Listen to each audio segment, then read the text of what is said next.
So when you have big countries that have a lot of military might, and you can't be certain about their intentions, and there's no higher authority that you can call on if you get into trouble, there's a very powerful incentive to be what we used to call, when I was a little boy on New York City playgrounds, the biggest and baddest dude on the block.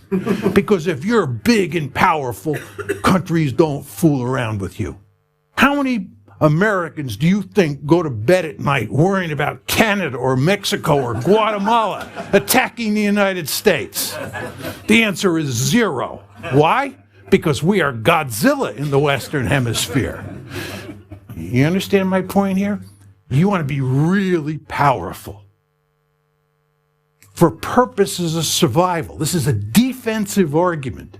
You want to be really powerful because you can never be certain that another state that's more powerful than you or as powerful as you won't come after you at some point, and again, you won't have that higher authority to turn to. So what you want to do is you want to be the hegemon in the system. And my argument is the globe is too big and there's too much water out there for any one country to be a global hegemon. So the name of the game is to be a regional hegemon, to dominate your region of the world, be the most powerful state in your region by far. Okay? And number two, make sure that no other country in places like Europe or Asia dominates its region. So you don't have a peer competitor. That's my basic theory. Now, I want to switch gears and I want to talk about the United States of America, and I want to tell you a story about the United States of America that most of you don't know. Certainly most Americans don't know this story, because we have this idealistic story about noble America that bears little resemblance to reality. The United States, and what I'm going to do here is try and convince you that the United States since 1783 in terms of foreign policy has acted according to my theory. That's what I'm going to try and do.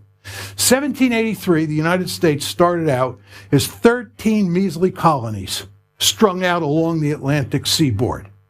What did we do? We marched across the continent to the Pacific Ocean. We murdered huge numbers of Native Americans. We stole their land. We went to war with Mexico in the middle of the 19th century, and we stole from Mexico what is now the southwest of the United States. We invaded Canada in 1812 for the express purpose of making Canada part of the United States. For those of you who don't know, the reason Toronto is not the capital of Canada and Ottawa is the capital of Canada is they expected us to pay a return visit. Furthermore, with regard to the Caribbean, we'd own all of the Caribbean now. Places like Cuba and Puerto Rico would be American states if it weren't for the fact that it was inextricably tied up with the issue of slavery. And the northern states said, we're not going into the Caribbean because there are too many slaves down there. Those are slave-holding states, and we don't want any more slave-holding states. We had a voracious appetite for conquest. Adolf Hitler, when he went into the Soviet Union in the summer of 1941, sometimes talked about imitating the Americans and their ability to conquer and gain territory. He admired us greatly. He was trying to emulate us. He referred to the Volga River as my Mississippi. That's how the United States was created. An expansionist country like we've never seen on the planet before. But that's just the first part of our attempt to create regional hegemony. The second thing we did was the Monroe Doctrine. In 1823, old President James Monroe, he told the Europeans, we're not powerful enough to throw you out now, but there's going to come a day where we're going to run you out of the Western Hemisphere, and once we run you out, you're not welcome back. This is our hemisphere, we run it. No distant great powers are allowed in our hemisphere. It's the Monroe Doctrine. First part of the story I told you is called Manifest Destiny. Marching across the continent from the Atlantic to the Pacific, creating this huge state, importing huge numbers of people, industrializing the country. And then the second part of the story is the Monroe Doctrine, getting the European great powers, the British, the French, the Spanish, all out of the Western Hemisphere. And of course, by 1898, we had done that. We had created regional hegemony. What was our second goal? Our second goal, as I told you, was make sure we didn't have a peer competitor. We did not want any other country on the planet to dominate its region the way we dominate the Western Hemisphere.